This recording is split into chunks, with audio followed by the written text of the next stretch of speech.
Let me tell you what I think the market is still getting catastrophically wrong. The market believes in the return key.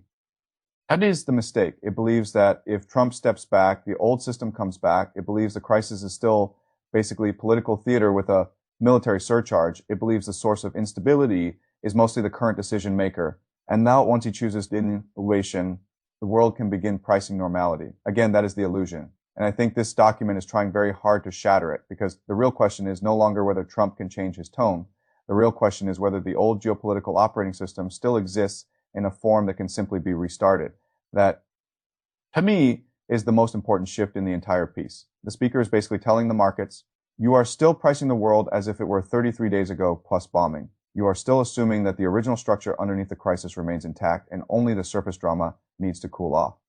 But if the war has already created a new center of leverage, a new Gulf fracture pattern, and a new alliance reality, then a presidential pullback is not a reset. It is merely one move inside a system that has already changed. Fei file site Fei turn 21 file 0 Fei. That is why I think the phrase, Trump may say the war is over, he's wrong, is really a market argument disguised as a geopolitical one. The speaker is not only contradicting Trump's rhetoric, he is contradicting the deeper assumption embedded in how elites, traders, commentators, and political operatives are still thinking. They think the war-esque consequences are reversible on command. They think the system will forgive quickly. They think energy shock fades when the president walks away. They think the world has a natural tendency to return to the familiar. But what if it does not? What if the war has already done something much more profound? What if it has already changed the price, the routes, the alignments, and the expectations that the old normal depended on? That is the stage 4 logic the source is describing. Not endless bombing, not permanent invasion, something more modern and more difficult. A world in which the war has already redistributed leverage in ways that keep generating consequences even after the original initiator would prefer to stop owning them. Fei file site, Fei turn 21 file, 0, Fei now. Look at oil. This is the center of the whole argument.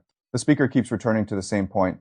Iran is no longer just one more producer in the old frame. It is being described as the holder of a transformed energy position, powerful enough to shape manufacturing, shipping, supply conditions in Asia, and the politics of dependence across multiple regions. Again, whether one agrees with every number or every extrapolation is not the only issue. The strategic point is clear. If one actor now controls or influences a larger share of the world, effective energy choke point power, then the rest of the world does not get to behave as if nothing happened. That is not a temporary mood swing. That is a structural repricing event. And once structural repricing begins, the old model of calm returns after de-escalation becomes much less persuasive, because even if Washington steps back, why would Iran step back from power it has already gained? Why would the Gulf instantly recohere? Why would Saudi trust the same umbrella in the same way? Why would China ignore the opening for deeper energy and AI ties? Why would Pakistan or Turkey behave as if the map had not shifted? This is the fatal flaw in the return key mindset. It assumes all other actors remain frozen while America reconsiders itself. That is never how geopolitics works. Other actors move, they learn, they build new relationships, they exploit openings, they lock in gains. And once those gains begin to harden, even the actor that triggered the original crisis may no longer be able to restore the old order simply by changing its rhetoric. That is why I think the market critique in this document is so sharp. The markets are not stupid. That is not the point. The point is that markets can be late when the old model feels emotionally easier than the new one. People like restart stories. They like, this was all a mistake. Now it is over and we go back. It is psychologically attractive. But the world often punishes those narratives precisely because they are comforting. Now add NATO. This is where the return key illusion becomes even more obviously flawed. The source says NATO is dead. Again, not dead in paperwork, dead in obedience, dead in command reality, dead in the sense that Europeans are no longer presumed to follow American generals in the same automatic way. If that is true even partially, then we are not just talking about one Middle East crisis. We are talking about a larger breakdown of the belief that American power can still instantly coordinate its coalition system through command credibility alone. Fei file site, Fei turn 21, file 0 Fei. That matters for markets because coalition credibility is one of the hidden stabilizers of the world. If NATO, the Gulf alignment, and the broader Western Command assumption are all weaker than people believe, then the market is not just underpricing one war. It is underpricing the decay of the architecture that used to contain such wars that is much bigger. And it is why the source sounds so apocalyptic at times. The speaker is not just saying things are bad. He is saying the post. Cold War assumptions that supported confidence, concentration, and obedience may now be reversing. That is a very large claim. But if you take it seriously, a lot of seemingly unrelated details start fitting together.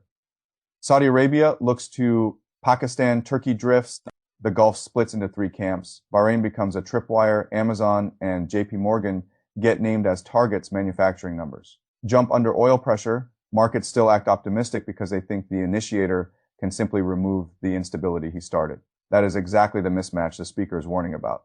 Fay file aside, Fay turned 21, filed 0 Fay. And I think the deeper reason he sounds so frustrated is that once a new center of power begins forming, old habits of thought become especially dangerous. People think in old rankings, old hierarchies, old assumptions about who matters and who can be ignored. But the world is now changing through a different logic. Iran may not be stronger everywhere. It may not dominate all dimensions of power, but it may now hold enough leverage in the dimensions that matter most to the current crisis that the rest of the system must reorganize around it. That is how power rises in real time, not because a referee announces it, because everyone's behavior changes in response. That is why I keep coming back to the word reorganization. The most important thing happening here is not only destruction, it is reorganization. Reorganization of supply thinking, reorganization of alliance hedging, reorganization of Gulf survival strategies, reorganization of Asian dependence calculations, reorganization of how the market will eventually have to price political risk. That is why Trump pulling back is not the same. The escalation pulling back may reduce one cost pressure, but it may also leave the new structure intact. And I think the new structure is intact, then the old price of normality is gone. Now, let me say something about the reverse Cold War image in this source, because I think it is one of the most revealing phrases in the entire interview. The speaker says the next months may feel like the reverse of the old post-Cold War surge when America's system shot upward like a rocket. That image is powerful because it captures decline not as one military defeat, but as the inversion of a whole strategic environment. From confidence to anxiety, from concentration to overextension, from obedience to hedging, from cheap energy assumptions to choke point fear, from one coherent organizer to several competing poles. That is the world the source thinks we are entering. And if that is even directionally, right, then the market is still standing on yesterday's map. That is the real danger. So what should people actually watch? Not just Trump's speech. Watch the deployments. Watch whether forces reverse course or keep moving. Watch whether Saudi keeps looking for new security channels. Watch whether Gulf states cluster back together or continue drifting apart. Watch whether Asian energy buyers begin acting as if a longer supply squeeze is structural, not temporary. Watch whether China and Russia begin converting this opening into practical arrangements rather than just rhetoric. That is the data that tells you whether the old system is recoverable. And if the answer is no, then the return key never existed in the first place. That is my conclusion. The market's biggest mistake is not optimism by itself. It is optimism built on a model of automatic restoration. This document is saying there is no automatic restoration. There is only adaptation to a new power structure that may already be forming, Iran rising through leverage. The Gulf splitting, NATO hollowing, China and Russia harvesting, America trying to narrate closure while the underlying system keeps moving away from it. That is not a temporary crisis cycle. That is the beginning of a different operating system.